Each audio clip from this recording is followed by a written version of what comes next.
Hello, everyone. I am Rebel. Welcome to this episode of Let's Chat Live. I'm joined with my co-host today, Robert, and our guest unfortunately was unable to make it last minute. There's still a small chance we're going to give them a few minutes to see if they end up making it on. So we're going to give about 5 minutes. If we don't end up getting in contact with them, we'll sit here see if anyone's watching, and maybe we can have some fun. If anyone's out there maybe in 5 minutes, we don't have a guest. If you're watching this and you're like, I want to hop on and talk to Robert and Let's Chat Rebel, let's do it. So, but while we're here, Robert, can you introduce the folks? I mean, they actually probably know who you are. You've been on this more recently than I am a couple times.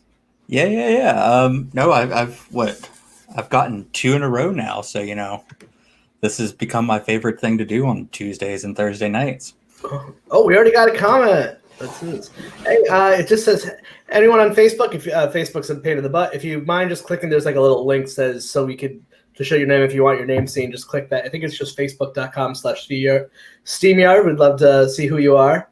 And we're going to get a couple more minutes, but if we don't have a guest and you're out there watching right now and you're like, hey, you want to hop on? Let us know. We can send you an invite. I think we could do up to 10 people on screen, so we can rotate some folks in and out. That could be kind of fun. Chad, I'm going to guess that's you because I see an alien face, but you got to hit, I think... Facebook is terrible. Uh-oh. It's Bree. Oh, what's up, Steven?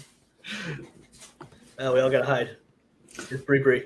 So for those who don't know, this is actually Bree's husband, who has been kind enough to let us steal Bree away for several hours at a time to work on our little Let's Chat project that has really grown into something bigger than our initial phone call of, do you want to produce my podcast do you want to grow a media company and run the world together? She does. She actually does want to rule the world. In a good way. Yeah, no. It is my pleasure to be able to share the brilliance that is my wife. I think you're my wife too. Who's the talker in your relationship? It's going to be her. Hey, thanks for all the nice comments on Facebook. Please click the little link that allows you to have your name shown, unless there's something wrong with SteamYard. From my understanding, is Facebook makes these things the most difficult compared to other social media sites. Sounds about right. Yeah, I feel like in my relationship with my wife, I'm the Bree and Victoria's the you. She's the quiet one. Oh yeah. Yeah. She's like the prefer to not talk. Hey, so I don't think our guest is unfortunately isn't going to be making it tonight. So if anyone's listening in the comments, or especially for Facebook friends, let us send you the invite. How do we do that? Yes, Chad, your name is showing up. Oh, there it is, Chad. Here, I'm going to throw the comments. We're gonna throw the link. And the invite out there. So if anyone wants to hop on, we're probably scheduled till about 9:30ish. So let's have some fun tonight. If you're watching this right now, you want to hop on, especially you, Bree. Come say hello, harass us. We got one of our buddies coming on, past guest, Let's Chat Club member, friend of the show, Steven. Hey, what's up, Steven? Hey, what's going on? Hello. How are you? We're living the dream. Oh man, I have a lot to talk about because it's been a long time since the last time I've been on your show. When was that? What's going on? Yeah. So remember how I came on your guys' show? Like, when was that, man? That was. It feels like 700 years ago.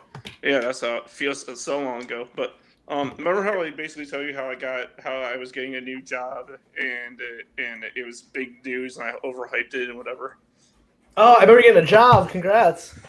Yeah, well, here's the thing: I didn't get it, but I actually got an email and I'm possibly getting it again. Roller coaster. So I mean, like it's crazy, but my chances coming again, and it's going to be really awesome and stuff, and I can't wait to actually see if it actually happens this time. Oh boy, we got someone else who wants to pop on. Oh my god, we should just do this sometimes. Just like put it out, hop on and see who wants to come on. I've showed up to so many things like this. It's mad fun. We got the one, the only Chad from Turtle Rocket. Hello. I recommend it.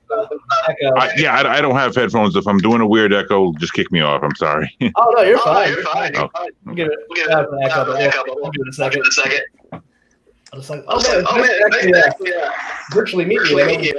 Online. Put Spider-Man behind me. Yeah, we could. I can hear myself. Yeah. It's an echo. Maybe I can mute it. Probably coming from his end. Nope. Damn it. Oh, I'm sorry, man. Here. Yeah, I'll meet you. You can't. If you type, we can see you, but we just can't hear you. He probably needs to talk, huh? Yes. So, there's something I do gotta say. Is that remember how the last time? Oh, now I can hear myself. There we go. There we go. Sorry. Yeah, remember? No, it's all right. But yeah, remember how last time I was telling you? Remember how Serpent was doing Spooky Con last time, and she was advertising it, and it was like really huge and stuff. Well, she's actually bringing it back. Oh, that's awesome! Oh, congratulations! I would try to get her on right now, but I don't know if she's busy or whatever. But I mean, do you and her? Do you both live in the same area? Me and Serpent, Yeah. I live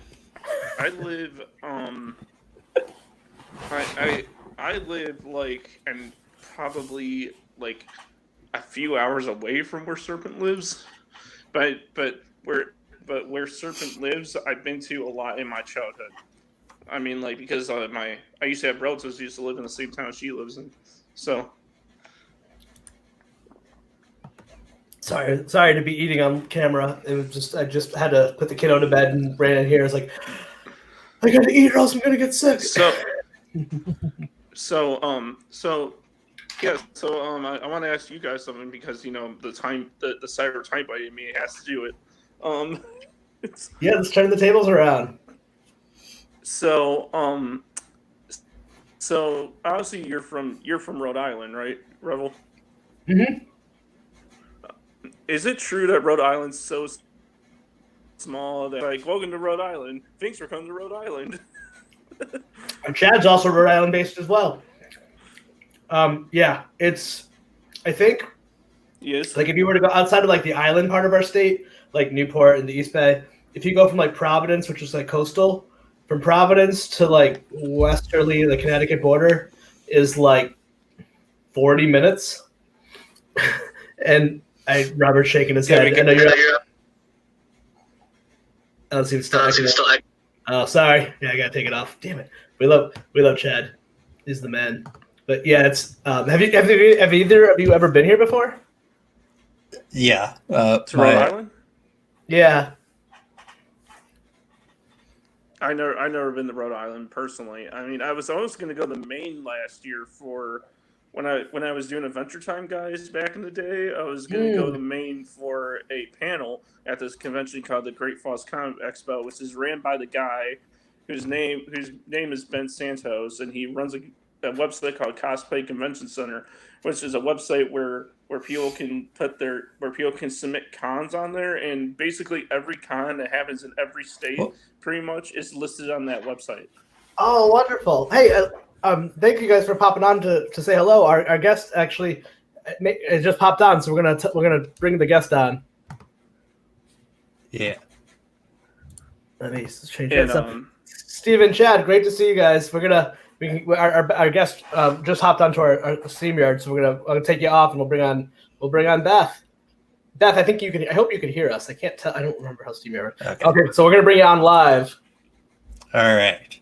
1, 2, 3. Beth, hey, how are you? Hey. Sorry, guys. I had some technical difficulties. Oh, it's okay. I'm all yours. I'm gonna take off the glasses. I love it. I might assume. So, I mean, you know how it is nowadays with the virtual world. Something has to go wrong. Always. We would just improvise. We're like, yeah, let's just have a little free for all, see what happens. Oh, I'm so glad that you guys were still here. I was like, oh no, I hope they're not gone. I was joking. I'm like, I wonder if we got the time zones wrong because I totally showed up to stuff like 5 hours late because I'm on the East Coast and it gets in your head that the whole country. I know the whole country's not on the East Coast, but like it messes with you. But they are, and if they're not, they should be. Mm-hmm. And I want everybody listening. Everything should be East Coast, EST. I don't want to see any of those other letters. I don't you throw a C in there. I walk.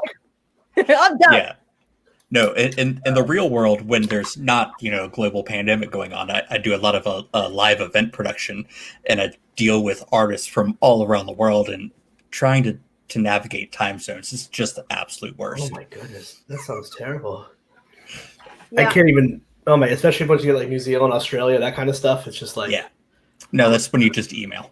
We're not doing this. Not even gonna try. Oh, Chad's here. Oh well, Beth, thank you. We're so happy to chat with you. I've been listening to your podcast earlier today. So like, you have that already that like one-sided relationship. Like, well, I know you don't know me, but I think I know you. Got it. Okay. So it's a classic thing. I was listening to your episode. I forgot the guest name. I apologize, but it was about cannabis. It was like Lauren Mundell and Hi Curious. She was awesome. Well, she's like a PR pro. So she knows her messaging. She knows what she's talking about. Plus, she's a cool. I don't know if I can curse on this show, but she's a cool. Yeah. And she's a cool ass chick. Like she's in Colorado, and I was like, I need to come live with you for a month. That's how I felt. I'm doing that myself. I have my medical card, so it's my nightly medicine as well. So that is so wonderful. Thank you. We're so happy to have you for Let's Chat Live. One of the things I was talking about Robert earlier is like I really like your podcast, but I don't know if I would have ever come across it were I not doing this. So that's been kind of one of the fun things, like to get myself out of my own little bubble, of my little podcast bubble. Because I'm sure, does anyone else do this where you like, I have all the ones to subscribe to, and then some days I'm like, there's nothing to listen to, and then you go to iTunes or whatever it's called now, and there's like a billion podcasts, and like, nah, might as well watch The Office. These look more interesting. Or Clubhouse. Yes. I'm obsessed with Clubhouse. Oh, I had my second room in my second week in a row. I have one more week, and then I'm going to apply for my club, my own little club to go along with it. But I'm loving Clubhouse. Yeah. I tell you guys real quick, I had a call with, somebody I was just trying to connect with. She's a huge business coach. She's got a huge group. I'm like, I want to see what she's doing, how I can support her in publicity with her people. She listened to my room yesterday and afterwards asked me to be one of the headliners on her summit. Oh my God. Wow. She was like, oh, I like what she's about. And now I can see how she commands the room and speak. Yep. So I think that I'm going to write an article about 5 ways to use Clubhouse to promote your business. But besides that, I think that, yes, all the marketers are coming in and they're going to, wreak havoc for a little bit, but making those connections or inviting perspectives to see you on Clubhouse, to see you in action, I think that's really going to be a game changer for a lot of people. Oh my, it reminds me of early days of Twitter when like you could DM more famous people than you and they might respond. And that still exists to some extent, but like the early days of being on anything, excuse me, the reason one of my friend and one of my past podcast guests, Sean Cologne, he's like a filmmaker, and he was he invited me to it, and he's like, yeah, I was in a room last night, like a filmmaker roundtable thing, and he's like, and by the end of it, I stood for a long time. I talked to Justine Bateman and Lakeith Stanfield for like an hour, and I'm like, yeah, her rooms are really interesting. She's fascinating. But I I listened to Pat Flynn for an hour today. His first room. It's amazing. Have you used it at all, Robert? No, I haven't. You need an invite. I think I might have one. I can send one. I know I sent one to Bree. That's Robert's wife. Who she's my business partner and my friend. And I've been having fun. I actually found myself just we're kind of new. Me and Bree are business partners, And so like I'm new to the entrepreneur world for like maybe the last year, and I think Bree's been running her own business for a while. But like I found myself in a lot of these like entrepreneur and like clubhouse rooms about entrepreneurship. And so my professional background, I work in behavioral health. I substance use. I work at a psychiatric hospital, and I am just taken back and blown away by how much of entrepreneurship is just like, it was like a room. It's like how to profit from your podcast. And it all turned into people talking about, well, I have to practice my self-care and have good boundaries with my family. And I have to make sure I'm calm. And like, it was all the conversations I have at work with my clients who are struggling. I was like, I didn't know how much entrepreneurship and behavioral health really overlapped. Like, it was just like a therapy session for a bunch of people. It was really I lived in that room. Yeah, I look at it this way, and especially for my business. Hi, Carolyn. Oh, hi, Carolyn. Oh, we love her. I'm a publicity strategist, but what I'm really about is learning how to create possibilities and achieve your potential. Like so I'm really like a personal development company, but I use publicity and business to take you down that track through my framework. That is entrepreneurship in general is really like that. Like most people have their messaging. It's not really about getting more clients. It's about that. But if you look underneath, it's really about personal development. So I'm really excited that you got to pull that out. Yeah, I've been learning a lot. I'm not sure if you ever heard of the company Interview Connections. They would be right up your alley. They're a podcast booking agency, but like friends of mine, their friends, Margie has become like a business coach and like a mentor to me, and wonderful people. But they're badass leading ladies who run a awesome. It just, when I was listening to your podcast, it really reminded me of everything that they do.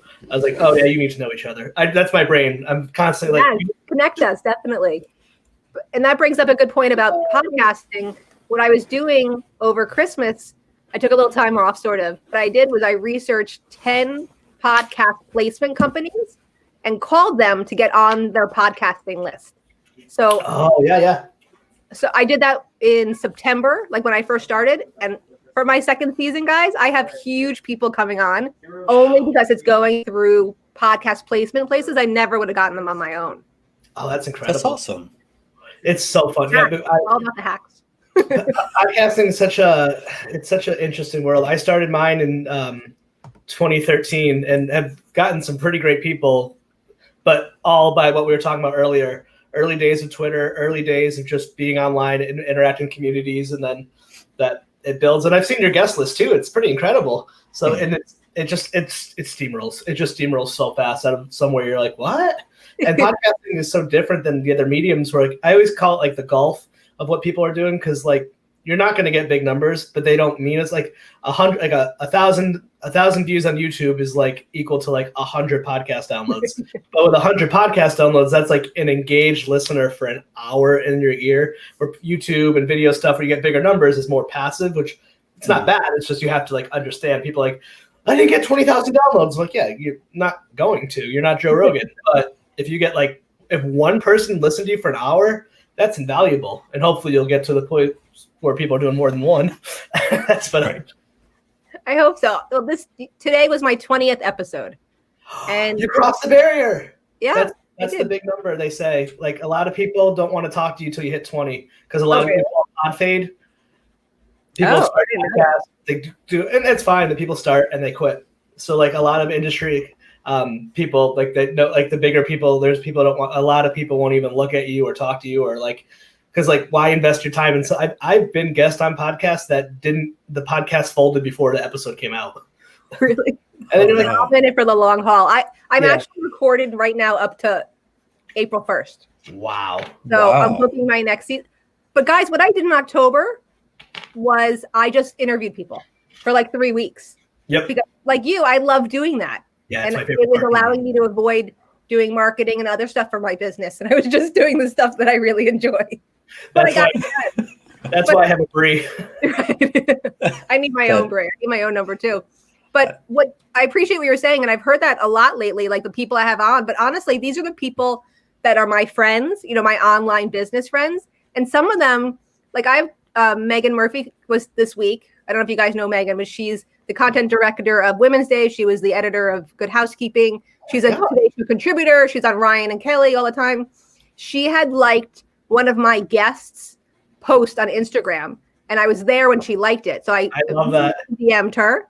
I've met her before, but we were, friendly. I immediately DM'd her, 3, like, thanks so much for liking my post, that kind of stuff. And then I was like, hey, do you want to be on? and she's like, yeah, of course. But I did that with Josh Kerpel. I did that with a couple people. And what the response to me is like, no one ever asks me like that. I was like, well, then I'm going to ask everybody like that.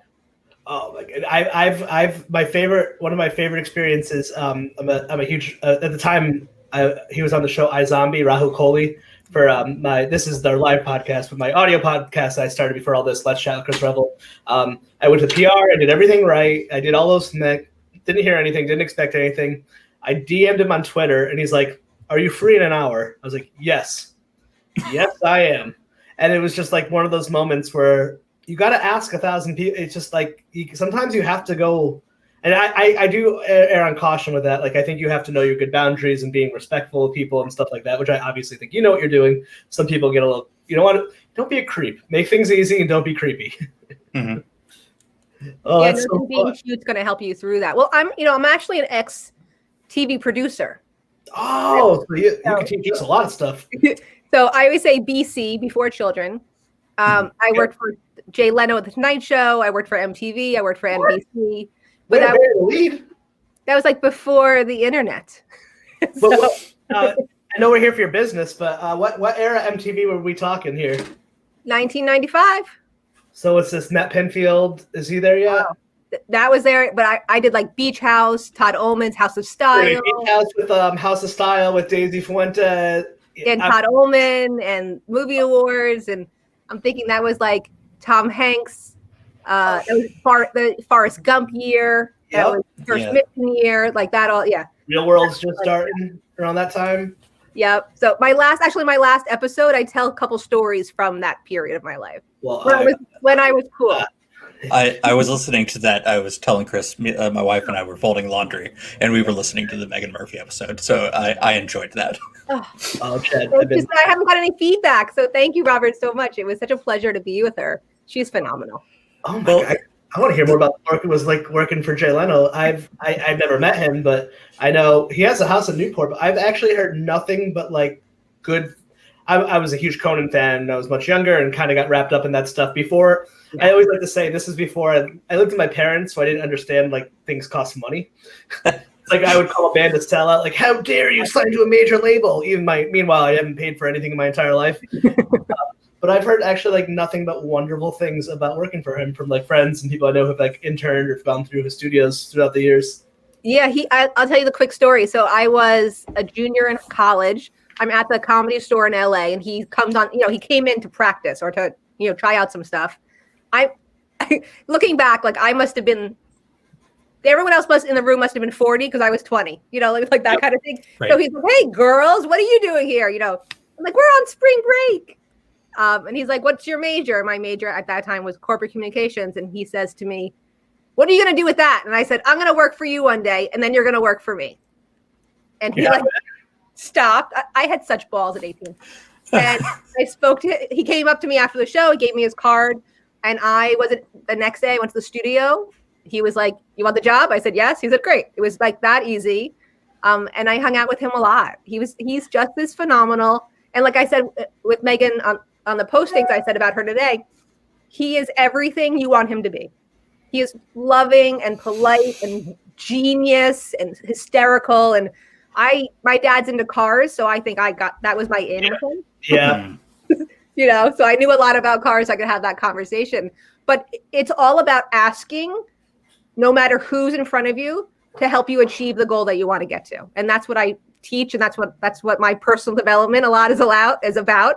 Is just knowing what you want and then asking for it, and using the community you have to support you to get it. I'm finding that the one thing I found for myself, like I'll give you the condensed version. I started my podcast, Let's Chat with Chris Revel, in 2013. Did it as a hobby for about 6 years, like very serious, but it was just a hobby. My daughter was born. My wife had a traumatic birth. Some stuff happened. So like life got kind of hard I'm now a survivor of PTSD, all this fun stuff. And like, so I kind of like took a slow thing, and I kind of slowed down, never quit the pod. I tried. I got so depressed I couldn't quit. Then I brought it back, and then I brought in Bree, one of my friend. I was like, let's be a producer, and then it just turned into this thing where we now have this, and we started a media company, and like this last year, she's turned me into an entrepreneur, and it's been an incredible experience. But I really credit, if I didn't have the trauma of almost losing my wife, that led me to go to see the therapist I saw, which did EMDR therapy, like that inner working of like working through like trauma. Like I came out of this with this unbridled sense of like confidence that I think it was there, but like life beats the shit out of you. And all of a sudden, like, especially when finding my tribe and teaming up with our wonderful Let's Chat team, like we're about a year into like our business. And it's like, I 2 years ago, I was like I actively didn't want this. It's like, no, that's other people. I don't want that. So I'm curious for you, like, did you have to do a lot of that like inner work as well, or is that sounds like I get that vibe from your show too, that like there's a lot of crossover of like, working on you, really working on the inner helps the outer with business, like very Brene Brown. Yeah, every day. I did it. I'll give it a shout out. There's a program or like a self-help program called Landmark Education. Oh my God, you need to know Margie, because that's the first thing she recommended to me. The Landmark Forum. It's on our list of things to do once the pandemic. They weren't doing it in person at the moment. So once the pandemic, I have my vaccine, but if other people can get theirs, that is on my list of things to do. I thought you were going to say that. I was like, all right. Yeah, it's where it comes from. I did it in 97. I told my husband, don't even think about asking me to marry you until you do it. My parents, my sister, her whole family. My son's gone twice. My younger son was supposed to go in this summer. And there's a lot in it. But what I got from it was that you can make anything mean anything. So like if I didn't show up, could have gone into a tailspin. She doesn't think I'm worth it. She didn't think, you could have made up this whole story about why I didn't show up, or she didn't show up. And that's really what happened. So taking all the story out of it is really how I parent, honestly, how I live. And I think it's really the one thing that's helped me kept going for 10 years, because this entrepreneur stuff's hard. Yeah. To be honest, it's hard. Yeah. It's fun. Yeah. But it's hard. And if you don't do it, nobody does. It's kind of the hardest part about it. I was like, oh. Yep. If I want this thing to happen, like I gotta do it. You gotta be in action every day. I don't want to, but no. Well, now I do. I didn't want to before. Well, I just sent my husband out to buy lottery tickets, and I was like, go buy one that wins. It was like $500 million. And I have this conversation with myself. Okay, we win $500 million. Who am I hiring to help me do this? Because I don't want to do nothing. I've done that when kids were little. I tore my hair out. So I need to be doing something, but I'm like, great. And who am I hiring? How am I getting this team together? And what are we creating? And my husband's like, really? Don't you want to like take a break and just go? I'm like, no, I've been working this for 10 years. The other thing, I'd love to hear what you guys have to say. I've been having this conversation a lot on Clubhouse and with colleagues and on networking things. I think we have a hard time as entrepreneurs actualizing what we've accomplished in our entrepreneur journey. Like you've done a lot, dude, in the last 2 years. And even the last year, right? Like, I did research on you. I was like, and not that I'm so special, but I was like, I don't do every show because I don't have to. When I saw your name on there, I was like, because this is our smaller of the thing of what we're doing. Like we're still built newer, not smaller. I was like, damn, Bree, that's a good pull. Well, I liked your souls. I liked the point of view you guys came from. And to be completely transparent, I was like, I know you do more bigger stuff and I want to be involved. So this is where you start, right? Like, oh yeah, absolutely. Know each other, and then I have to also met you. Yeah. It's so funny because Robert, you probably heard all this fucking hand from Bree, but like for everything we do, it's like, money's cool, but it's more about like, every guest I have on, you don't always hit it. It's about a connection. And that's just like that Maya Angelou quote, people don't remember what you say. They remember how you make them feel. And like, I feel like I live by that. And like the same thing. And again, that's why I think Clubhouse has been so fun. Cause it's like, I can't believe I'm talking to you. I shouldn't be here. But that's, I'm helping change my own narrative of like, I belong here. I deserve this. Like, it's funny. The thing you said too about when you were a little bit late for the story, I was like, the old me would have been like dead in a car accident, no question about it. She's dead, never met, and like my days are ruined. Now it's like, maybe something went wrong. There's an accident, no big deal. And I like to get to the point where it's just like, she's just not here. It's fine. You know what? Because I have those moments too. Like I always tell my clients and when I'm doing things, like I want to throw up and run away 5 minutes before anything I do. I do. I did Australian TV. Like I was like, how do I get out of this? My husband's like, you can't. Just go do it. And once the camera goes on and I sit down, then I'm fine. But the 5 minutes before, you know, and I have a friend who was she was a VH1. She was a host of one of the shows, and she tells the story how Slash was so nervous before he went on, and then afterwards he's like, "Did I do a good job?" And if Slash thinks like that, then I'm good. Right? Little side note: did anyone else know that he's also like a dinosaur fanatic? No. I swear to God, a few years ago, another reason I love podcasts. He was on at the time it was called Nerdist. Now it's ID 1010. ID 1010. It's Chris Hardwick. It's like, you know, one of the big ones. Yeah. And he went on there, and I was expecting to hear all about like, you know, crazy tour stories of Guns N' Roses and guitar solos.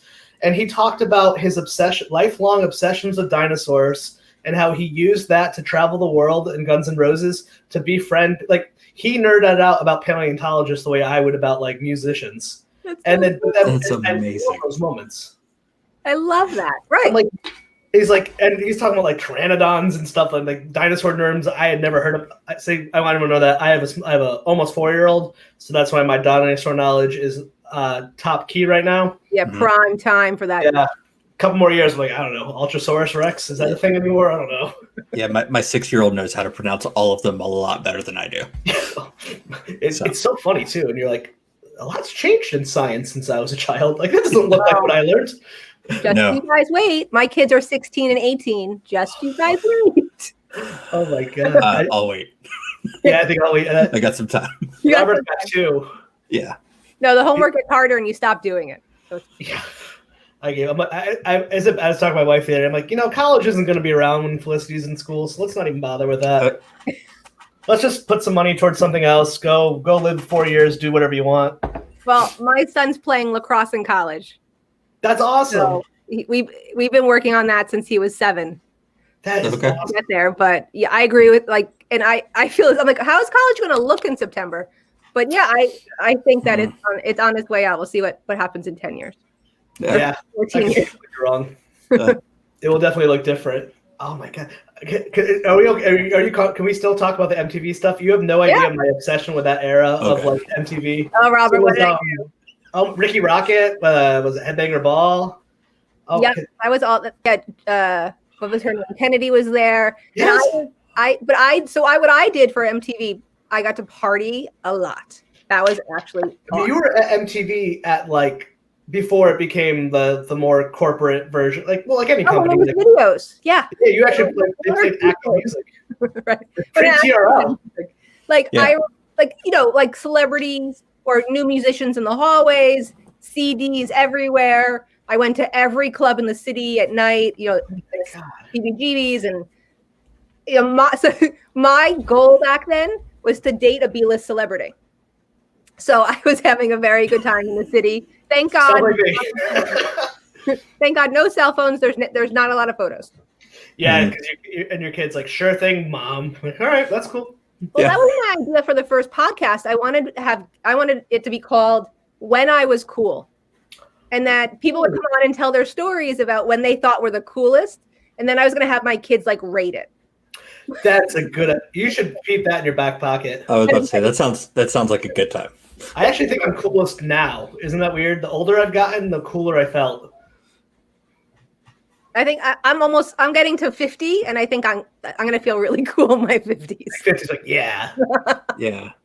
No, I felt pretty cool in my 20s. I was living life. Well, yeah, your 20s sounded a little different than mine. I wasn't working at MTV at its prime time. I've watched so many MTV made documentaries about that time of MTV. There was a period of my life where like VH1 and MTV had some of the best news departments, like Behind the Music and Biorhythm. True, like I love documentaries as well. I watched anything I can get my hands on about like behind the scenes music of. Oh my God, I've devoured. I listened to Kennedy, downtown Julie Brown. Oh yeah, Nicest woman ever. that might be my first crush if I'm remembering correctly. It's so funny because I was more interested, like not funny, but it's what you're interested in. Like I can name you every producer. Like I was so into what the production was about. Like Jesse Ignatovich, who still does TV, he was like the big producer then. And I remember like sitting in his office, like in the corner, in this, newbie right out of school, and I was like taking notes for him. Oh and my God. everything he wrote, everything he said, I wrote down because I just wanted to learn how to produce stories, which now is what we do every week on the podcast, is that we produce stories. But I really learned the basics sitting there and just being a fly in the wall and listening, and then getting in the limo and going to the airport or meeting the people at the helicopter pad in the city, and getting in a taxi with them and bringing them back to the studio. And I after that I worked for Fox News. Before it was Fox News, it was just a show. It was just a TV station. It was nothing political. Oh, that's right. Yeah, I remember those days. Right, remember those days? But and I'm running around the city with a beeper and a camera and celebrities. Like that's what I wanted to be. Me too. I never went after it, and I think maybe the podcast is a way to vicariously live through it. It was like just so funny. It's like thing I stuck out when I first started my show. I was like, oh man! I remember all the consensus from like my internet crew was like, you really missed the bubble podcasting, man. You're like 2 years too late. It's all over. And I've written every way. Even when the pandemic hit, I had friends like, oh, it's over.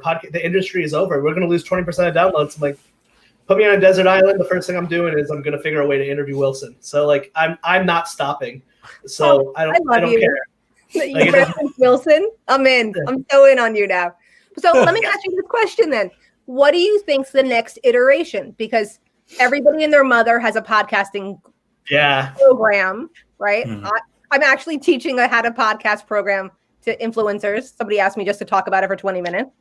But what do you think's the next iteration, or what do you think that we should be doing to be those top people, is to get that, not the top people, but like to get to the levels that we're looking for revenue, for downloads, for subscriptions?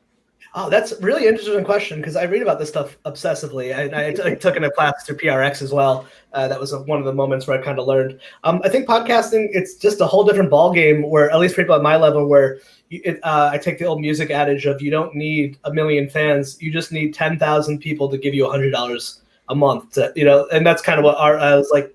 I think sticking to like it's a real pound the pavement kind of game, where it's just consistency, appearing in other people's shows. It's very interesting though, if you're looking to see where the money is being spent. Spotify is really just dropping all of the money, and then Amazon just bought Wandery, which is really fascinating to me.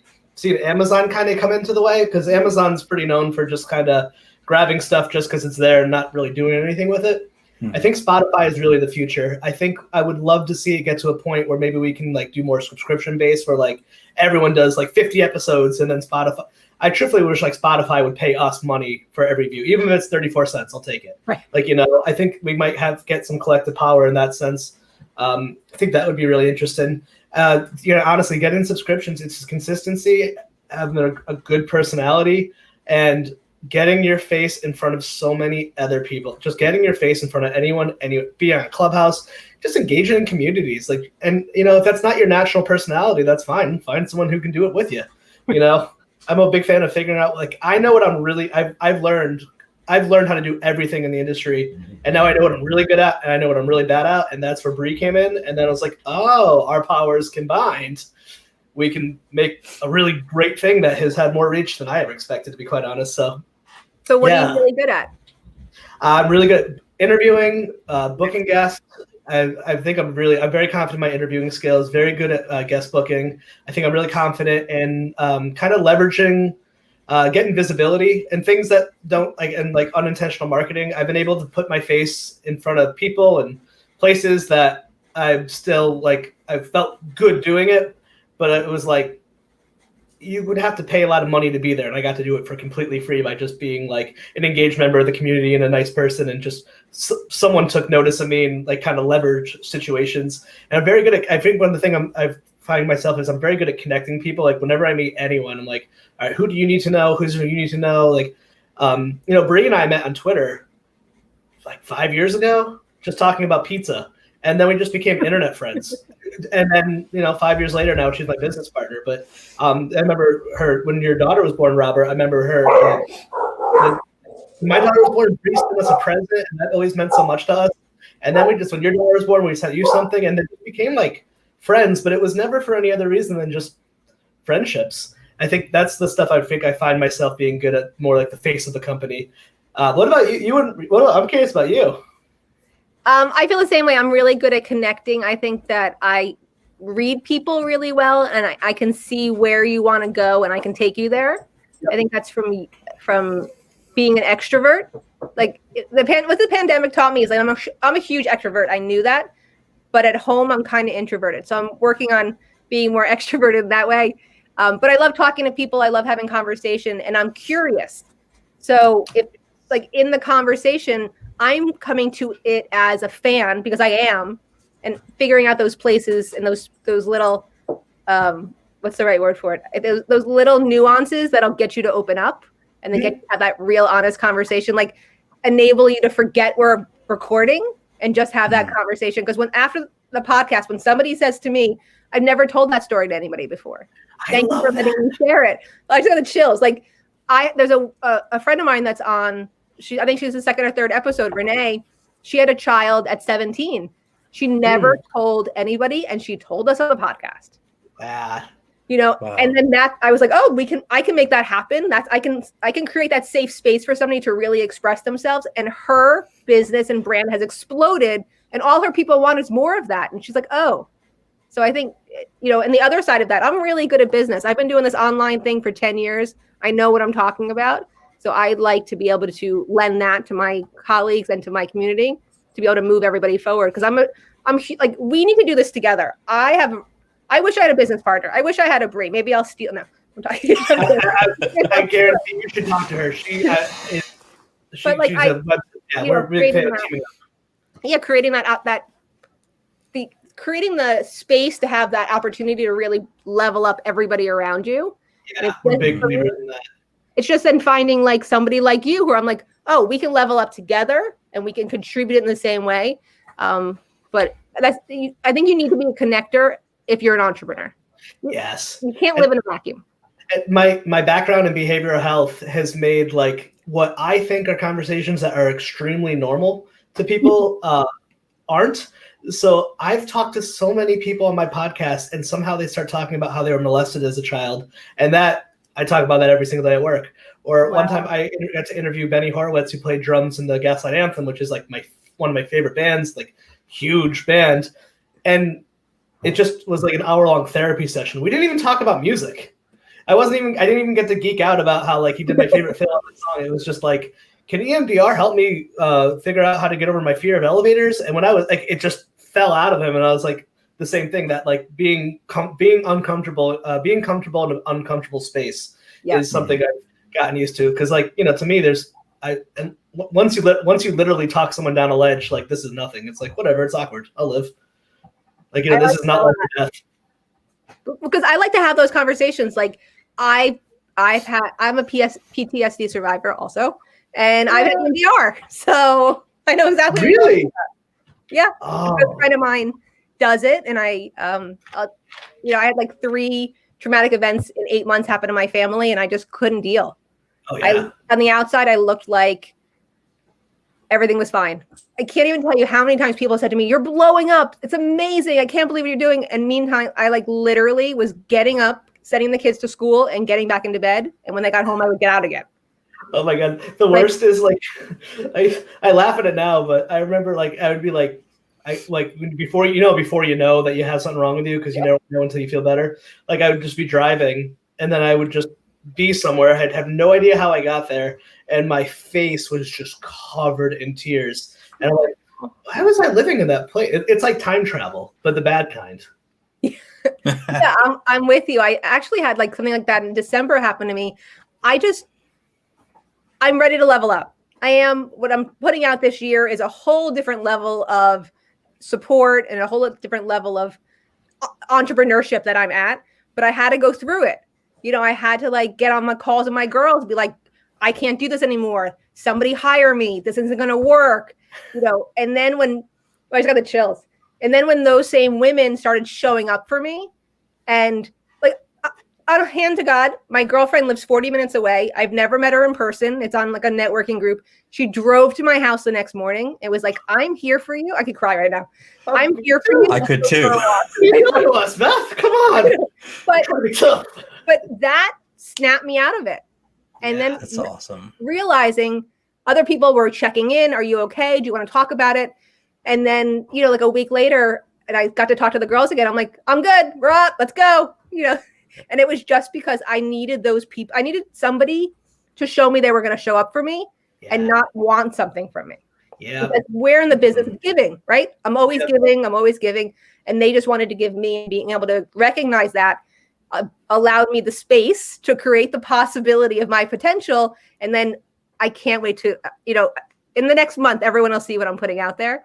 But I'm really I love that from your episodes too, because the thing I like to do with this and in my shows as well is I don't, no offense to the people you work for, I don't want to watch a talk show interview on people on podcast listeners are different. They don't want the canned conversation. They want the real thing. If it's funny, if it's sad, I love having someone on and be like, what you said, I never told that story before. And I always say this, I much rather watch a documentary about my favorite movie than the movie itself. I just love behind the scene, instead of watch everyone knows Mick Jagger, but watching the background singers in the 20 Feet from Stardom, way more interested in them than anyone's story. I love that that stuff. What is that? Oh, you have to watch. I think it's on HBO. It's The Comedy Store. It's behind the scenes of The Comedy Store with Pauly Shore, because his mom ran the Comedy Store. Oh, Mitzi, yeah. Yeah, it's all about Missy. It's all about I don't know if you guys are into comedians, but my household. Oh, okay. It's all about podcast. It's on podcast, actually. Oh, so then you would love it because it's everybody. Dice Clay has a huge piece of it, and to be able to see him now versus when I saw him, I'm in Jersey, so there used to be a comedy store, a comedy place called Rascals Comedy Hour. They had one in West Orange and one in Point Pleasant, and I would see him there all the time when I was in high school. We would sneak in and see him and see all those guys, but to see what actually went on, just amazing. Oh my God. This is too many turns to take here because I just want to do Andrew Dice Clay impressions. But were you working at MTV when he did the famous and when he did the MTV Awards? Where he's like, "Hickory dickory dock, goes up your cock," and the conservative media just went ape shit over. I was young enough to remember it being a big deal. He turned out to be a good actor too. Yep. And they cover that. I thought it was really interesting. But I'm with you. I like the behind the scenes. And that's one of the reasons that I put out that last episode, because I want people to see behind the scenes. I put out a story the other day. It's me making. So I'm also a cocktail cookbook author or cookbook cocktail author. Nice. I was a nutritionist for 10 years.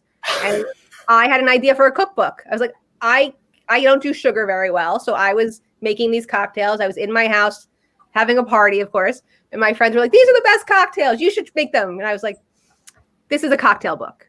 I enrolled a girl that I knew very vaguely into the idea. She had somebody who knew an agent.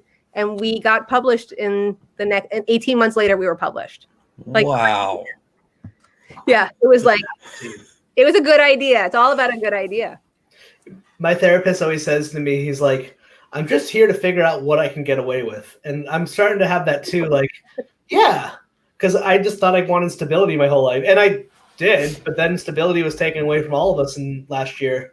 It was just all right, well, the pandemic, I always say this to my clients, you can still be happy during the pandemic. And I was like, well, pandemic happened, but I don't get to give up my dreams. Fuck it. I'm the chances are my job's not going to be there in a few more years, but why don't I just make my own? Because I never thought I'd live through a global hand to God, I don't believe in God, but I survived a global pandemic. I'm a frontline healthcare worker, and I somehow didn't get the coronavirus. I'm still I got the vaccine already. Oh, I have my first shot already done. And it's just I never thought any of that could happen. So why can't my wildest dreams of my crazy dream is to own a beach house in Algonquin, Maine, with make a media company and make enough money to own a beach house in Maine. I'm all right, the bad stuff could happen. So now let's get some of that good. Yeah. Bree, you're coming to visit. I love that dream. Are you kidding me? My Love it, aunt Bree. has a house in Arcadia. I love Maine. Oh, you just- You're an East Coaster? Did you grow up here? I grew up in Connecticut, but I live in Rhode Island. Okay. How about you, Robert? Born in Texas, grew up in South Carolina, live in Virginia. Sorry, Robert. No, but like I went to sleepaway camp in Maine. Oh, okay. That was my childhood, and then my kids went to sleepaway camp in Maine. I was just saying that because I feel like sleepaway camp is very east, like New England. I went to sleepaway camp too, but yep, that is such a. I went to upstate New York. Right. Yeah. Oh yeah, it's so beautiful up there. My wife and I went up there for the first time during the pandemic. The numbers were good or whatever.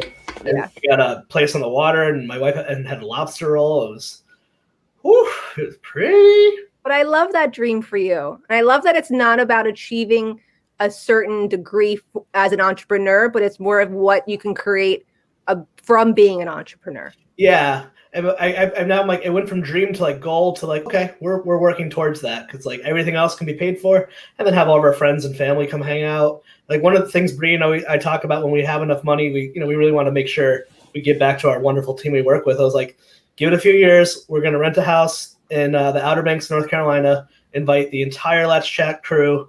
And we're just going to, well, we're all adults, so we'll probably just smoke a lot of weed and drink 2 beers and fall asleep. But it's going to be fun. It's going to fall asleep. Not if I'm there. Yeah. We'll have a lot of fun. We'll have like just bonfires at the beach. I've never been. I've always wanted to go because I've always heard about the wild horses and stuff. I know, in Chattanooga. In Chatton. I want to do that too. I really appreciate that dream. Like my goal for 2022, because in 2022, I'm going to have 2 boys in college. Free time. Yeah. So my goal is to be able to pay for college in cash. And then for the next, because I got 5 years, I got 3 years, 2 kids in college. Thank God one's got a scholarship for lacrosse, but the other one's very smart, and hopefully we'll get some scholarships from him. But That's it's a great $50,000 at least a year per kid. And what a beautiful goal, because it's not about you. It's about serving. It's almost spiritual. It's about serving a higher power of like I mean, I want to get that beach house. Like that's equity for my daughter. That's like, I want to give her a better life. And I want to go there. Don't get me wrong, but I want to like give back to my family, and like everyone in my family, like my aunt and uncle had a house in Vermont. They let us all use all the time. And that was so special. I'm like, I want to do that for my family. Like, here's a free getaway. Like, you don't realize how special that stuff is. Not everyone has that. No. I know. So my parents have a beach house in Jersey. What part? At Tom's River. Oh, wait, my wife's from Bloomfield.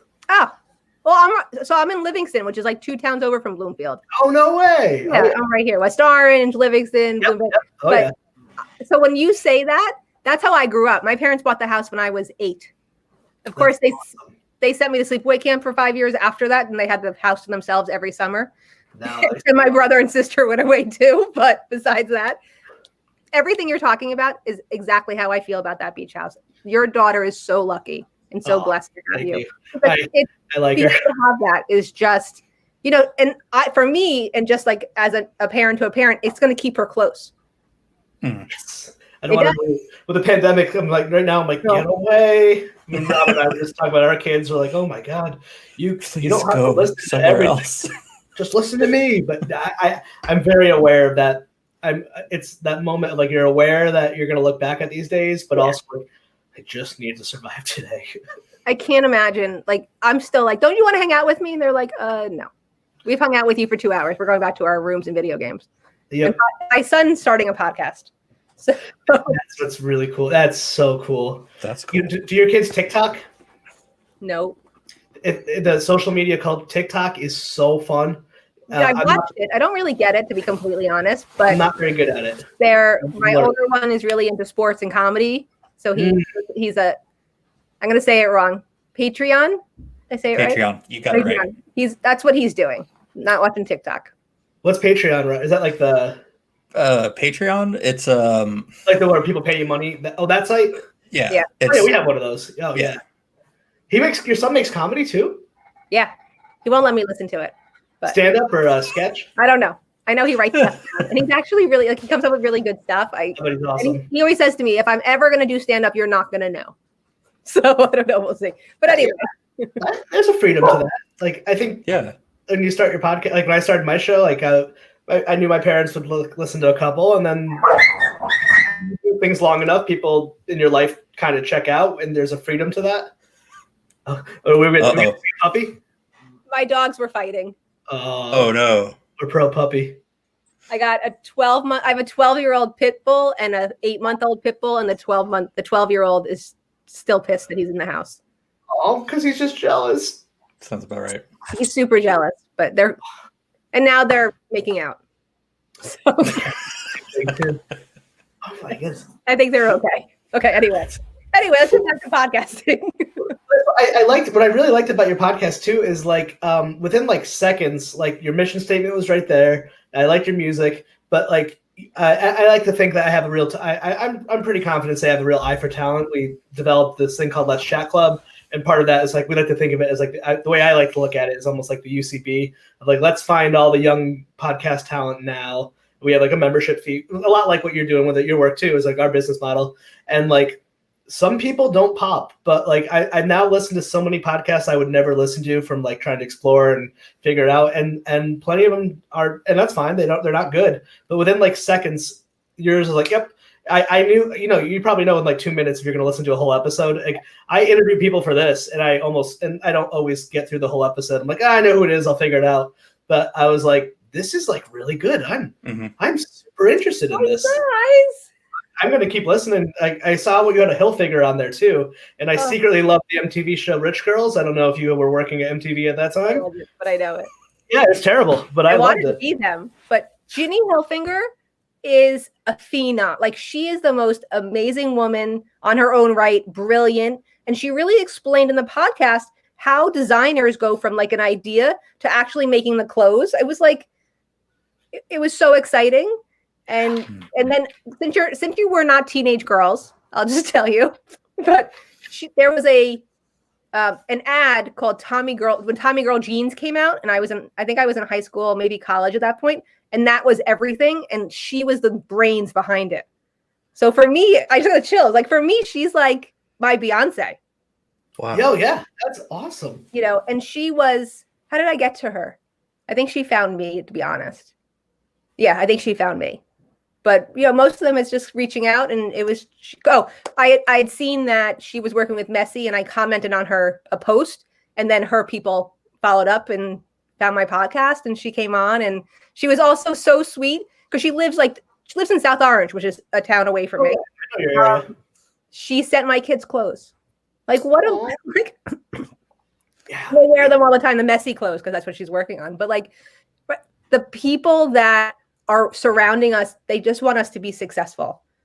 And it's amazing about that, like whole you are the company you keep. Like once I started to cut out the emotional vampires out of my life, and like and Margie taught me too, she's like entrepreneurship is like you get to create your own little bubble, and like you don't have to work with people you don't want to work to. And like I work in behavioral health.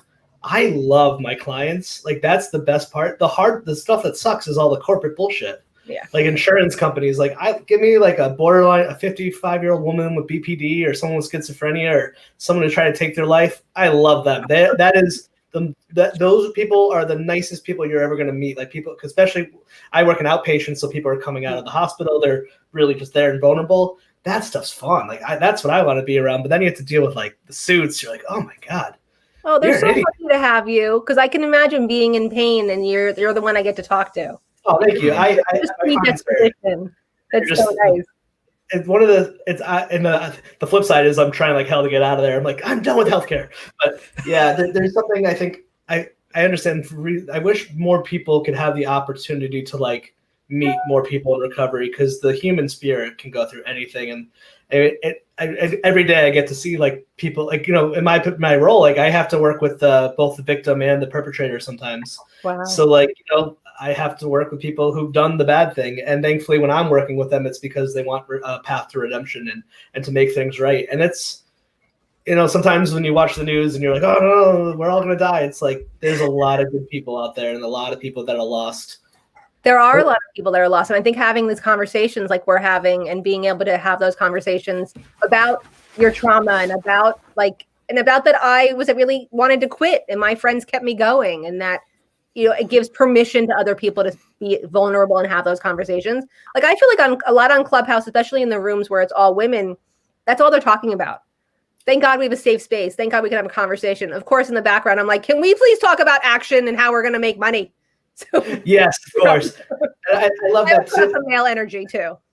Which I think you need. I think you need that, and I think that's one of the things I loved about like what you're doing with your podcast, and like what seems to be your brand is like empowering people, but especially women. Like yeah, we're pro women. Like both Robert and I are very very proud husbands and very strong wives. My wife in a completely different field. She's more in politics and like nonprofit fundraising. I'm the talker. I'm the talker, and it's so great. And but like hearing you even say about Clubhouse, like I hear that from my wife and friends, like, and just hearing those things, like, all right, because that's one of those things that I guess is that male privilege, because I never had to think about that. That's never been an issue for me to have that. So it's nice to see that, but it's not just like what you said. It's not just empower. It's not like, oh, we're all here for each other. It's like, okay, let's make some money, because money is change, money is influence, money is power. Like, well, listening to them, it really surprises me how many, I'm assuming I'm within 10 years of most people that I'm connecting with, but I wasn't given those messages about being small and about being quiet and look pretty in the corner. I was really, my dad owns car washes. So I was really like groomed to run car washes. nice. I did the cash register. Girls were inside, boys were outside when I was growing up. But I'm seeing so many of those women that were brought up with those messages, releasing them and being those people that are proponents of action and being those people that are having those conversations. I just hope we can bridge that gap a little bit more. Yes. And for my second season, I am interviewing a lot more men. I like men a little bit more sometimes, depending on what I'm talking about. Yeah. And diversity. I'm bringing a lot of different kinds of people on to have those conversations that are not solely about what they do, but more about who they are and what they create. And I really hope it's challenging, it's motivating, it's educational. But I have to tell you that for what you're saying, I'm really taking to heart, because I believe in this part of my business so much, and I'm really leaning into it for this year, because I feel it. I feel like this is going to be something. I can create something out of this. It's my own talk show on TV, like Drew Barrymore. We don't know yet, but I'm putting it out there. I feel like we can move in that direction, because one thing I think is missing in the big conversation is I'm missing in that conversation. No one's talking to the mom of teenage boys or girls. No one's talking to the college mom, like empty nest. It's not an article on pop sugar. It's not an article on chalkboard. No. It's not an article anywhere. So it's a whole community of people, men and women, that, like my husband too, like no one's talking about what we're going through. Our kids leaving, and one on the way out, and what's that like? And then when they leave, then I don't know what's thank God I still think he's cute, and I tell him all the time, but it's actually when he's annoying me. I'm like, thank God you're cute. But we've been married. How long have we been married? We've been married 20 and together 23. So it's been a long time. Can I just take a guess that you're the couple that actually likes each other still? Yeah, we do. Robert and Marie, my wife and I too. Like I'm like, and my parents, and my parents too. I'm like, they're married for like however long they've been married, but like they should be. We all know the people who've been married for 50 years. I'm like, yeah, but you hate each other. I'm like, I get that vibe from you. You're like not going to stick around. I'm like, I'm not going to waste my time. I really like being single, so it took a lot to have someone change my viewpoint of being single, and that's what Victoria did. Aww, she was really like not being with anyone, but then it turned out I was like, oh, it's much better being with you than being alone. Yeah, exactly. That's so fun. My husband's parents met when they were 14. Unfortunately, we lost him in an accident 2 years ago, but they were together for over 50 years. Wow. My parents have been married since my mom was 19, and they worked together. Well, now, unfortunately, one of their businesses was high-end travel is closed until travel's back. But they worked together for the last 30 years. You're gonna start a travel podcast? Sorry? You're gonna start a travel podcast? I've said that to them. They're enjoying. Honestly, my dad is buying and selling floating docks. That's what he loves. Because he can't sit still. He can't be bored. But what I was saying was, I want to bring those conversations that aren't happening. You know, we're not all millennials, right? We don't all wear a size 2, you know, all that kind of stuff. But I think having the conversation around where I am is really important because I need to hear it. So I'm hoping that I can bring that to other people. Like Megan Murphy, like her story, she's got 3 kids, a podcast, and she runs a magazine. Wow. Like, how do you do it? And that's what we talked about. She doesn't do it well. You know, she does this well now. She does this well afterwards. I talked to her the other day. Her son wasn't feeling well, and she was home while producing a magazine and doing it the best that she can. And you know what? Her best is amazing, but still, it's the best that she can with what she's dealing with. Yeah, absolutely. I know it's just such a strange thing, and it's so funny. People just haven't got a bowl of popcorn. That is love. Do you have like a white whale of like a guest you want to get on that you haven't been able to tackle yet?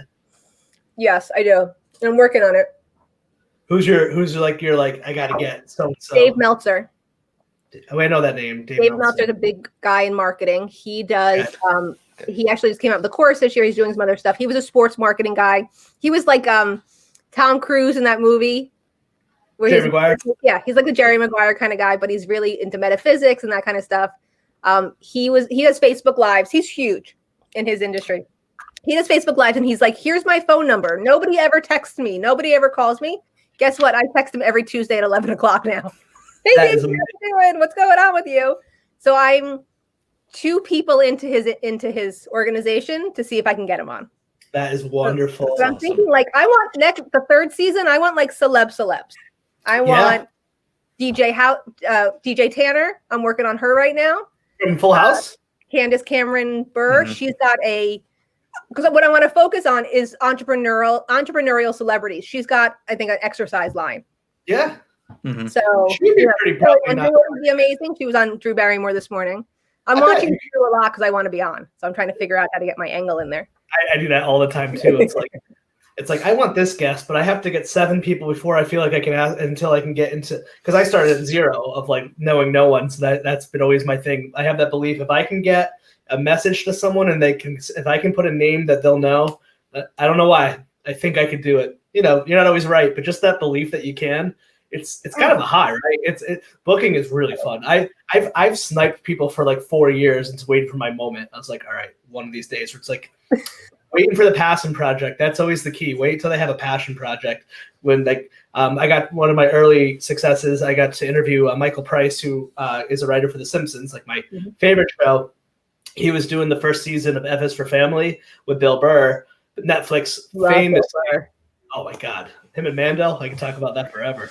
But like Netflix doesn't market their stuff. So unless it's like Fuller House, if you're going media, I've always found like when anyone had something on Netflix, that was always my end. I'm like, oh yeah, no one's going to market this. No one's going to. So like that, that was Mike's, it's his passion project. It was his first show he got to run. And, and one of the nicest people I've ever met. He's just. I got into the Huffington Post. That was my first like big press. I got into the Vulture and HuffPo because of that interview. That was a real big moment where I was like, "Whoa!"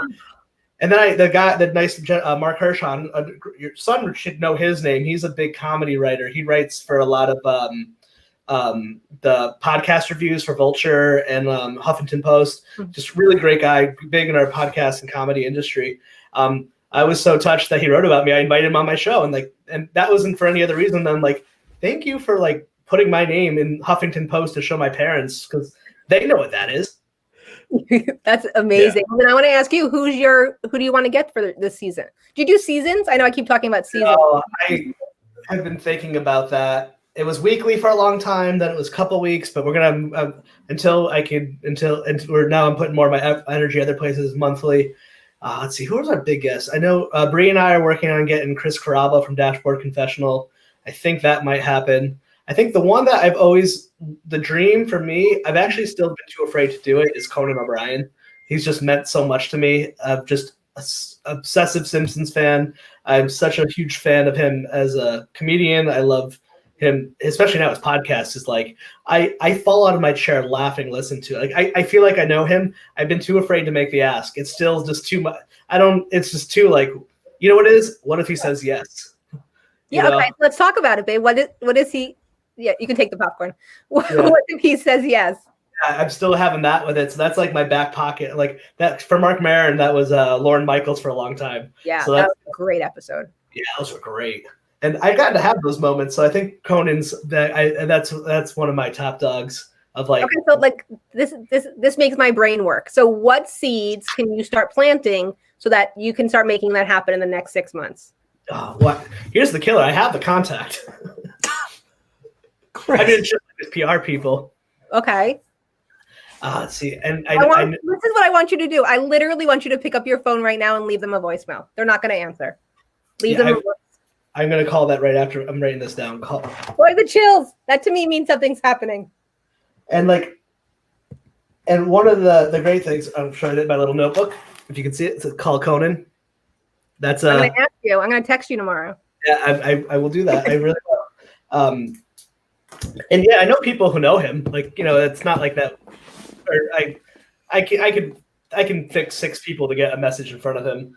And and this advice out there for anyone. One of the funniest things about podcasting is some of the guests you'll get that you don't expect. True story. My mom worked at a hospital years ago in Meriden, Connecticut, and she was like running a cancer survivors group. And one of the women who worked there, they were just being friendly. She's like, "Oh, my son hosts a podcast," and she's like, "Oh, so does my son."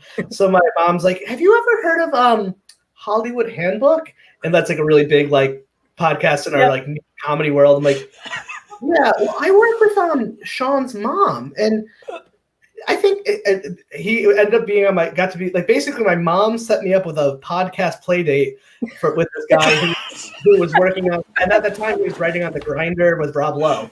And like he's like a big name in comedy, and I'm like, Mom, you don't know that like I'm a nobody, and that's like a somebody. It was just like I didn't do anything. Like it fell into my lap. But like what you're saying, I had to take that initiative and actually write to him. And like I know this is awkward that our moms connected us, ha ha ha. But and he did it and gave me a couple hours of his time, and it was wonderful. Wow, that's awesome. Yeah, he knows Conan. All right, well, give it a year. We're gonna have Conan on. Rob, you're a witness. So. Then I'm going to challenge you. I want you talking about it all the time to everybody, because that's the way it's really going to happen. Like just everybody that follows me knows that I want to be on Good Morning America and Drew Barrymore. Like I was on there once, by the way. Since I was a little girl. I was in the audience too. Is that what you're talking about? No, I got interviewed for one of the on the street segments. I was with my friend, one of my best friends from college, James. We were at the NBC store in New York City. I just want everyone to know I was really high. Like we had just went to Central Park and just got ripped off of her. I was in college. We just got super stoned. And then I saw them there. He got scared and wanted to run away. But my brain was like, I will get us on TV. And I just I knew enough about film production to not be a pain in the ass, not be in the way. So I just shopped and was just very calm and was just there. And I waited until they were scouting. And then I accidentally bumped into the producer. "Oh, sir, would you like to be interviewed for a Good Morning?" Like, yes, I would. Yes. And then lied through my teeth. They're like, "Oh, what's your lucky charm?" And I was like, on television, "I have a pair of lucky red shirts I met when I met my wife." Like just Mickey Mouse, yeah. Yeah, I just made it up because I wanted to be on TV. I love that. I love our brains work similarly. Yeah, I'm getting that too. They really do. That's awesome. Bree set this one up as well too. I was like, I think someone else is gonna come and host tonight, and then they weren't able to. But actually, when I saw your information, I was like, yeah, can I get in on this one? This looks fun. Well, do you believe in the power of energy in the universe? Until EDMR therapy, I would have said no. But now that I have literally had someone put buzzers in my hand and remove my trauma, yeah, I think so. Right, I know that we can talk offline about that part because that. Yeah, I'm gonna have to have you come onto my podcast because I would love to go into so many different directions about therapy and obviously MTV. That's all I want to know about is MTV. That's fine. I have lots of good. I think I remember most of it. I was inebriated for a lot of it. No, but it was good. I'd love to. No, I think we're here for a reason. We're connecting for a reason, and we've been on hour and a half for a reason. Mm-hmm. You know what I mean?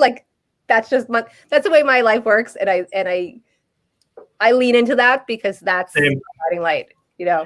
And Bree, we'll have Bree come as our guest host. She come guest host because you and Bree will get along well. Oh, Yes, Kismic. She's a gem. No, I'd love to get you guys on my podcast as well. Oh, it'd be a dream come true.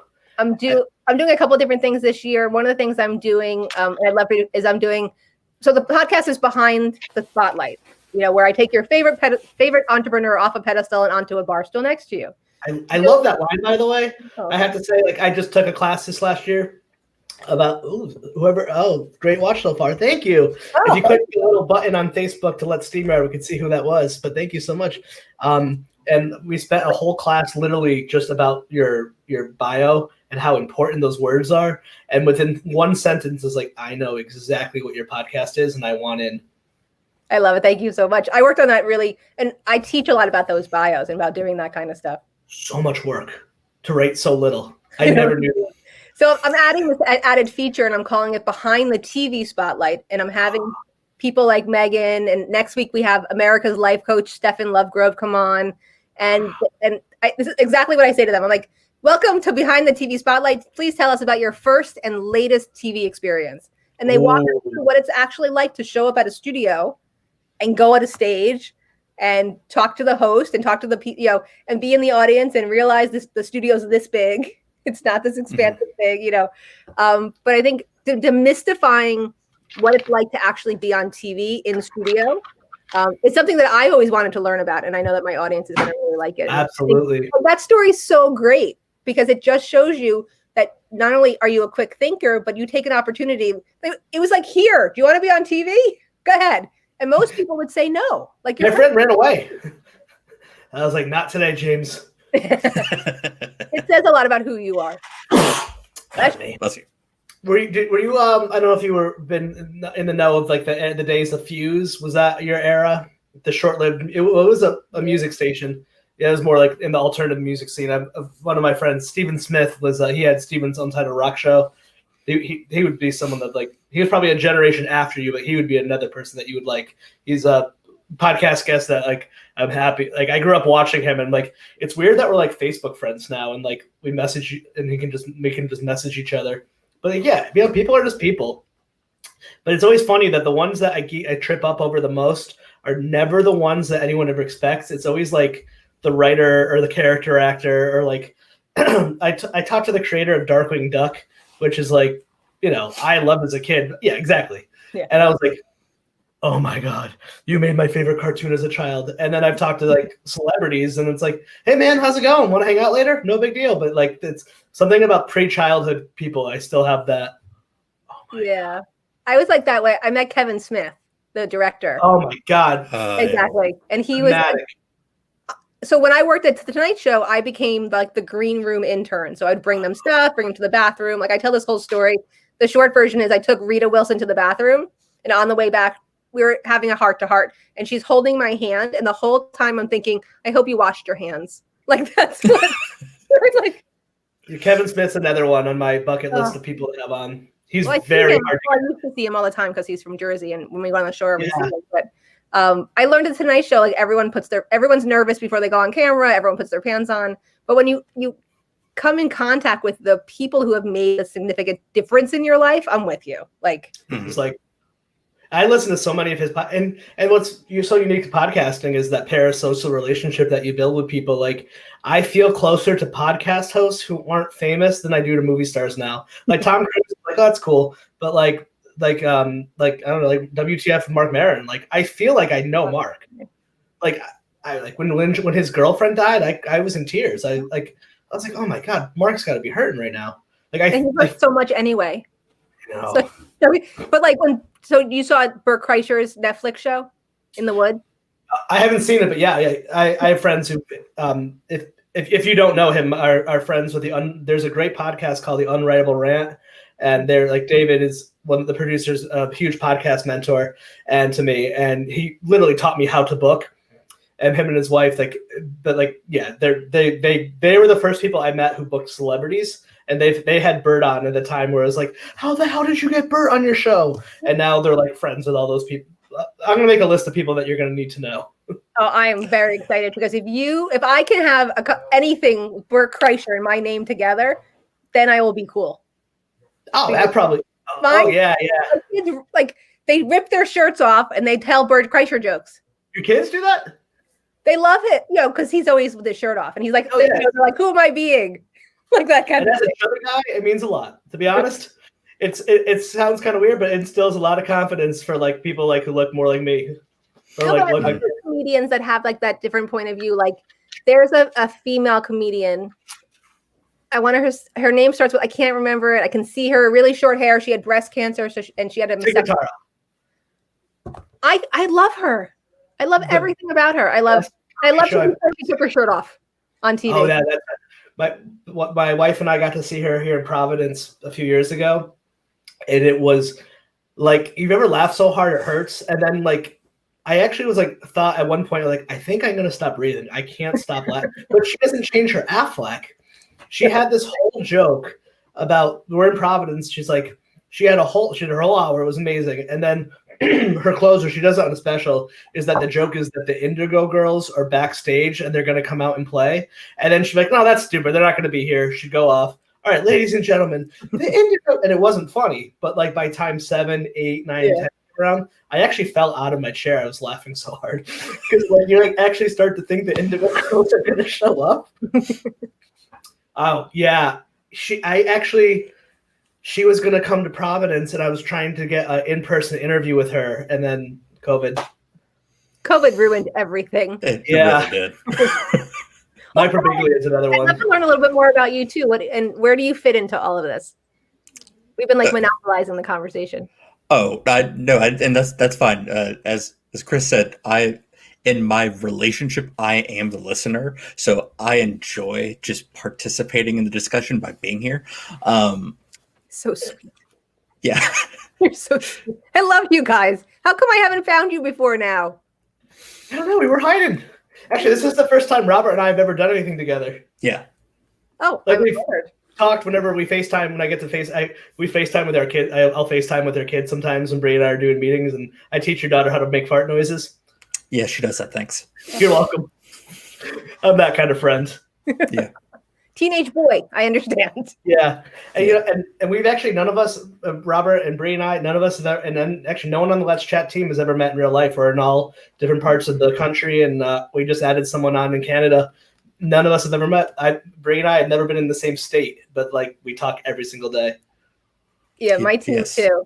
It's kind of. But Robert, you're also so he's not going to brag about himself enough, so I'm going to help out. You work with Bree doing your media company, but you're also a very talented designer. You've done a lot of great design work for us as well. Yes, I am a freelance graphic designer, which I just taught myself to do. I'm school trained to be a theatrical lighting designer, and Wow. and I'm a production manager at a performing arts venue, which is understandably not doing a whole lot since March.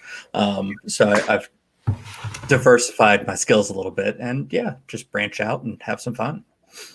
That's awesome. And so you like to do logos. Let's a little ad for you, Robert. Like, tell us more about what you like to do. What's your focus on? Anything, You really. made a present for my dad for Christmas. I did. Got to redo a logo for Bill Revel, and his Radio show. acoustic blender show. Yeah, good memory. Yes. I'm working on something. My brother has his own TikTok, which he's spinning off into a barbecue company. So I'm redoing his logo right now. Yeah, we're Pretty the lead on that one. yeah, and Like barbecue sauce. Wait a minute, we need to talk about food now. oh no, he Like barbecue, like Texas barbecuing. yes, Okay. brisket, smoked anything. He does a whole pellet thing.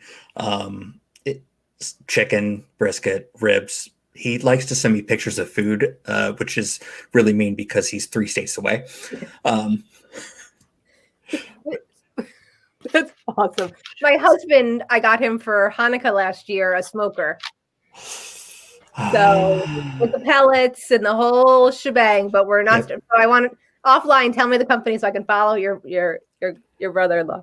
Yeah, no, he's got He's just starting up with his good friend that he met in college, their own little barbecue company, just to talk about things and eventually go into merchandising and stuff. So, yeah. Good for you. That's awesome. What kind of aesthetic do you like to, or do you have like your own?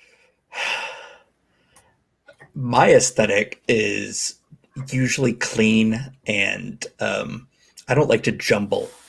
The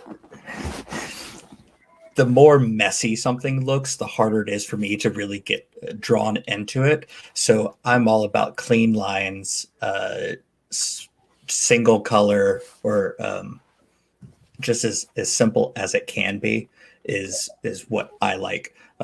Which, I've got 2 kids that love to terrorize the place. So my clean life gets a little unclean, but they teach us so many lessons, don't they? yes. And they let me take them home from the hospital without even taking a test, which I still don't really understand. You didn't get the handbook?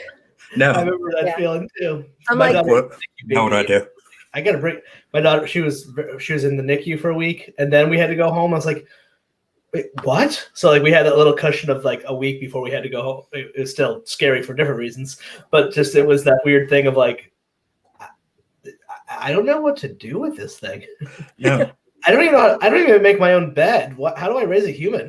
So I'm going to tell you guys a story. You're not going to understand this then. So I'm an interim foster mom. That's amazing. Which means awesome. that, so in most states across the country, if I have a baby and I'm not sure that I can keep it, there's organizations that will help me.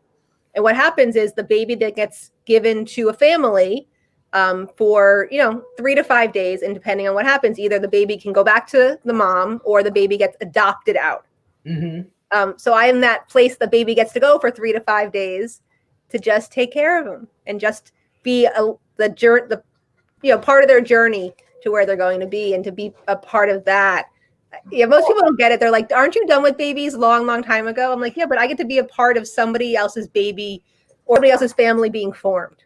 Yeah, and like that's amazing. Like, and not have to do all the 20 plus the many years afterwards. It's actually kind of get in that sweet spot. We get the good cuddles. And they're 2 days old.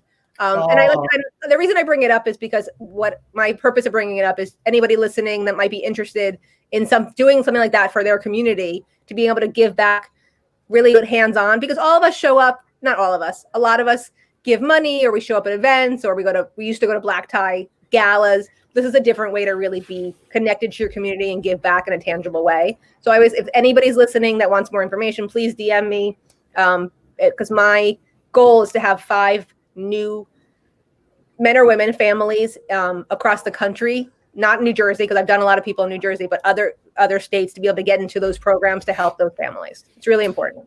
And you're making the world a better place. That time is so critical, and the early development, if they're not held, it's no good. No good. Isn't that how kids will hold them? Isn't that I don't know if is this true, or is this like an urban myth? But if babies aren't held, they turn into sociopaths. I think that's a myth. Well, there's studies about, I think, Russian babies in orphanages that weren't held. Yeah. I'm sure you've heard, I don't know if you know anybody, but I've heard stories of, adopting babies from other countries that weren't held. And there's some issues, like the stuff that happens to us in the first 3 years really does shape who we're going to be. EMDR helps, so you can figure it out. Actually, EMDR was developed for that time frame for for childhood. It was actually made for, essentially, discovered essentially. It was really first used for children because it was a way to process these things without actually having to talk about them too deeply. Like, so and you get into that good. The way I explain to people, it's like microdosing without actually having to take the mushrooms. Because it's the same chemical. It's the same chemical stuff that happens in your brain. You're doing EMDR therapy is what you're doing microdosing. So you get the same results as microdosing therapy without actually having to take the drug, which I would be all for. I didn't have access to them. I like that a lot. I didn't realize it was like that. I like that part a lot. The Netflix has this special called The Mind Explained. Have you ever watched it? Yes, it's fascinating. They do that scene about hallucinogenics, but about how like the brains are the ski patterns. And that little section my therapist showed me, he's like, yep, that's exactly what EMDR therapy does to you. Not the hallucinogen. That part with the ski scene, if anyone was watching, if you can find that section, it shows like it's like your thoughts are essentially like skis, like indents in the snow. and then some fresh powder can kind of come over and reroute your thoughts. And that's what we did with EMDR therapy. You don't really change anything. You're helping reroute. You're slowing down the negativity. Yeah, letting go of that stuff that was hard to deal with. Oh, I like that a lot. No, I'll definitely go back and look at that. We're a big Netflix. Actually, I've been watching a lot of period pieces lately, like Bridgerton. There's one called it's Little Dalit. It's Charles Dickens. I don't know. It's just taking me back. I always wonder what it's like to live in a different time period. So now I kind of get to immerse myself in it. When Victoria's watching a lot of Dairy Girls. I just hear a lot of Irish accents when I walk through the room. Yes. I like that stuff too. Oh, I just looked at the clock. Wow, we are all chatty. Yeah, I was about to say it. I'm getting looks over here. So tell me you said hello. Well, Beth, we can't thank you enough for your time. Where can people find you online? Please come visit me on my website at bethneidick.com. Please go and download my Media Lab workbook. You can learn all about how to make whatever your passion is into your business and let lots and lots of people know about it. Oh, thank you so much. Robert, thank you for joining us. Robert, where can people find you online? You can find me on Twitter, and pretty much that's it at our Rabbit Jam. I don't know why you'd want to follow me. It's usually just me talking about my kids, but yeah, hey, come on. What a great salesman. And you can find me. I'm on Twitter and Instagram at Let's Chat Rebel, and we're on everything else is at Let's Chat Podcast.